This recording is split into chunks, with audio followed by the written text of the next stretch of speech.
Okay. Today we're not in a classroom, but we're in a classroom. That's all that counts. All right. I love seeing you guys. I love, love, love our quality time because check this out. It's only you three today. And I'm pulling this up. So, Sugar Maple and the Woodpecker. Okay, this one's gonna be super easy. This is what we call a literary fiction story. What do you think that means? That maybe like stuff, like maybe animals do what humans might do, like talk and walk on 2 feet, probably. Walk and talk on 2 feet. Okay, I like where you're going. Yeah. Like really fiction. Really fiction. So what is fiction? Go ahead. It's when a character like relates to like a human, but Relates? it's not a human. It's like it could be an animal or like a talking Like an object. animal. So what made you think that there'll be a talking animal? Was it the illustration? Was it the title? The illustration. What do you see there? What do you see there?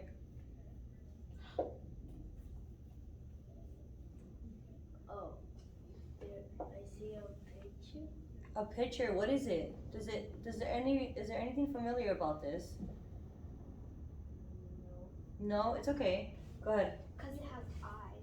It has eyes. I mean, do trees in your neighborhood have eyes? No. No, for sure.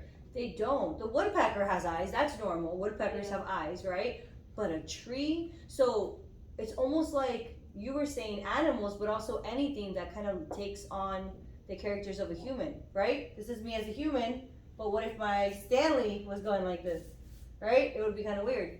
So what it's really called is personification, and it just like, it always reminds me of the story that I used to read when I was in elementary school.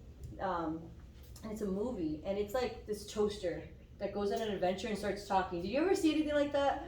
I wonder if they ever did it on Netflix, but my teacher would always talk about that and say like, are spatulas and pots and pans and blenders supposed to have attitude or supposed to be funny and have humor or have wit or be scared or anything like that? No, right? Like they came to life. So yeah, so and literary means it's kind of like a story. It's like a story, okay? Is this historic facts what we're about to read? Do you think we're about to read some historical facts that are true? Do you think that? No. So the author did what? What did the author have to use to make this story? His imagination. Imagination. What happens when you guys get writing assignments that are based on your opinion? You're just using your own thoughts, right? Imagination is just your thoughts with creativity put together. So this author, I think his name is Max. Oh, I'm wrong. Joseph. I can't read upside down. Read that for me. Ruchak. Okay. He had to really be imaginative to say, I'm gonna make the MC. What's MC? The main character. I'm gonna make the main character a sugar maple tree, and then I'm gonna make another character. I wouldn't say a side character, but another character because his name's in the title, Woodpecker. I'm gonna make it a woodpecker. And I do see dialogue, I do see quotation marks, so they are doing things that people do like talking, okay? So today we're gonna start our close read by reading it. We're gonna run through the entire thing. This is what we're looking for. Today is not just about reading, okay? This isn't like small group reading. This is reading, but this is comprehension. Do you guys know what comprehension is? No? If I say, I really want you to comprehend this story. Like think about it or what it's trying to tell you. You're so close. You're so close. Someone help her. If I say, do you comprehend what I just said? Understand, you gotta understand. Boom. Did you hear what she said? Yeah. Understand. Okay? So like when we read something, if afterwards we're like, I'm done. But like there's nothing in here, it's just all empty, then we didn't really comprehend. We didn't understand. When you really comprehend something, you feel confident. You start being like, oh, this happened and then that happened. And then your confidence actually helps you answer questions because you're like, oh, I know the answer. I know what's going on. And then it actually helps you summarize, okay? If you're watching a boring movie, do you think you'll be able to tell me what it was about? No. What is like one of your favorite movies that you've seen recently? Girl. Go ahead. Want to hear from you first. Hunger Games. Okay. Do you think you would use excitement to explain that story to me, that storyline, the plot? Okay, because you're excited about it. So when we read, we're gonna get excited about it. We're gonna stop and pause at different parts. We are gonna really make sure we comprehend. In fact, you know what I tell a lot of kids is that when you're reading, if you didn't get it, read it again. Like the sentence, not the whole thing. But like, let's say you read a sentence, but you're so robotic with it that like, wait, what? Let me read that again. You need to read it again. You need to stop at certain important parts, and when you're done, we talk about it. We're gonna discuss. Okay, so basically, once we're done, we're gonna discuss and talk about some of the highlights and some of the important points. Okay. So now the reading part. Has everyone here read this story in full? The Sugar Maple and the Woodpecker. Yes. Yes. Yes. Yes, okay, we have. So for the film's sake, so that it won't be so long, we did go through and run through it. Does everyone agree here? Okay, so now we're gonna do the second part, since we did read this awesome story in real life, is we are gonna go to now what I like to call sustained dialogue. Dialogue is when what? Anyone know? When you talk about it, but you like have a conversation about it. Yes. Come on, girl. You're on fire I was today. gonna say that. Okay, you were gonna say that. Come on. You were gonna say that? You were gonna say No, I that. was gonna say conversation. Conversation. Yeah. Yes, conversation, another word for dialogue. It's just, let's just all talk about it, okay? So we are gonna talk about it. Now I'm pulling up my digital one. The reason why you don't see me have one is because I'm pulling up the digital one, all right? But I have what you have on my screen. So if you want, I'll turn just to prove to you I'm not slacking over here. Benchmark is doing this little weird thing. Okay, so now we're gonna try to comprehend what it is. First, I just wanna talk about it. Give me some highlights, some things you liked or didn't like about this story. Just anyone could start, and then after that, I have some questions for you guys so we could really see if you guys comprehend. Go ahead. That they both were like helping each other, and they were both helpful to each other. They were both helpful to each other. I really like that. That's a good way of like putting it. What do you remember? That the thing that I like is that they both help each other, but others wouldn't help most of them. They help each other, but there were others who didn't help at all. At all. Go ahead. I like that they like solved the problem. You like that they solved it? So like it kind of had a happy ending. How many times have we had benchmark stories that kind of just like, what happens next? We just don't know. It just kind of falls short. Okay. Is there any part in particular that you didn't like? Yeah. That when Sugar Maple like needed help, and the others didn't help them. The others didn't help them. Guys, how do you think Sugar Maple felt? How would you feel if you asked someone for help and they didn't help you? Sad. You would feel sad. Yeah? Same? Yeah. Yeah. Has that happened in class where you're like, hey, can you help me with this? And then like your classmate is just like, Yeah. they don't want to, or maybe they say no in like a rude way. It kind of makes you feel bad. Does it make you feel like you want to keep asking people? Yeah, to see if like anybody else would be able to help. So yeah. So you don't mind. You're like, okay, I'll ask someone else. What about you? Does that make you feel like you don't want to ask anyone anymore? Or does it be like, oh, I'm gonna go to the next person? No, because when I ask another person, they might say no too. They might say no too. So now you kind of have like, what is that called? Kind of like a fear that you'll get like rejected maybe, right? Oh, yeah. How many times was he rejected? You want to try? 6? 6 times he was rejected. Could you be rejected 6 times? After those 6 times, I wouldn't ask for any help. So 6 times is your limit. Yup.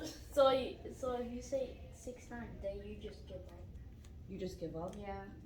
So are we so glad he didn't give up? Because that would have been the end of our story. Our story would have finished in paragraph 2. Which, by the way, I love this. I noticed, I don't think if you guys have it. Oh yeah, you do. To number the paragraphs is a really good strategy, just so we could go back and look at which paragraph. So I love how you have it, how you did that. Anything else about this story that just brings up anything, like a connection that you had with it?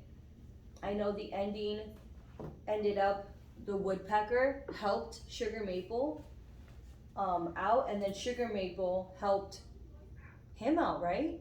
And he needed that help. Do you guys feel like we were able to discuss it? Yeah. So let me get a thumbs up or a thumbs down or like a middle thumb. How do you guys feel about comprehension as of now, like right now? You feel like you really comprehend the story and what happened, the good and the bad, beginning, middle, and end? Okay, I like it. So can we go into some questions? So I wanted to ask you some things and see, and now these are questions for all of you guys, but it doesn't have an order, okay? Because I just didn't want to get these wheels spinning. So this is called constructive conversation. So now we kind of talked, right? I led most of it. Usually you guys are a little bit more like participating, like, oh, like just want to talk randomly about it. But like I did lead most of it. But now we're going to be constructive about our conversation. That means we're going to like, we have a plan for it. I want to actually know a few specific things. So listen to these questions. How do you think Woodpecker contributed to the plot? Like, how did Woodpecker contribute to the plot? Because this story started off about Sugar Maple, but Woodpecker kind of came in like a wrecking ball. Yeah, and all of a sudden, I mean, he's in the title. So, like, what did he do? What did he contribute? He probably saw the other animals reject Sugar Maple when he was asking for help, and he probably wanted to help him to solve, like, probably the problem, I think. Yeah. Okay, good. How do you think Woodpecker contributed to the plot? Remember, we're going to say contributed is like, how did he participate? What did he do? And plot is another word for storyline. Like, what was his part in the story? Was he, I don't want to say too much. I want to see if you guys could fill in the blank. What was he to the story? He was being a good friend, and since he was being helpful. He was the helpful friend, yeah? He was a really good friend. Yes. He was And he was paying it forward. Paying it forward. He was paying it forward. So he contributed something that kind of turned the theme of this, the underlining message. We'll talk about theme more later, but I feel like he kind of was the one who made this story change. Because if the story continued of, can you help me? No. Can you help me? No. Can you help me? No. Then I mean, really, we didn't have a story, right? We didn't have kindness on kindness. We didn't have pay it forward. But we did because of Woodpecker. What did you want to say? that he's a kindful friend. Kindful friend, a kind friend. Okay. What can you infer about the characteristics about both Sugar Maple and Woodpecker? What can you infer about their characters? If you say, oh, this thing made me think that they are like this. This thing made me think that they are like that. Yeah, go ahead. When they both helped each other, it made me think that they're both really good friends to each other. Yeah, so them helping each other, you inferred this must be a friendship. They must be friends with each other because they literally helped each other. Yeah. And it also says that that I'm glad to help you, my friend. Well, there you go. So that wasn't even inferring. That was just like, it literally said, he said friend. So now we can confirm, oh, I thought they were friends, but now I know they're friends. You're not going to call nobody your friend if they're not your friend, am I right? Let's go to the next one. What was the second problem in the text? Do you want to help with this one? We know the first problem. Do we know the first problem? Everybody here know the first problem? Yeah. Okay, what was the second problem in the text? What do you think? That Woodpecker needed help. Plot twist, Woodpecker now needed help. Do you guys agree with that? Is that the second problem? Now, the first problem had a solution. I wonder, did the second problem have a solution? Yeah. Mm-hmm. Yes. Yes, it was. And where was it? Where was it? He remembered what Woodpecker had done for him, right? So him remembering, hey, Woodpecker did do this for me. It's my time. It's my turn. Let's use what she said. it's my chance to pay it forward, and I'll do it for someone and be nice to someone else. Okay, I feel really good about this. This is what we're gonna do. So we're actually gonna take this beautiful, awesome story that we love. It's one of our faves. And we're actually going to be reading certain parts of the text next time.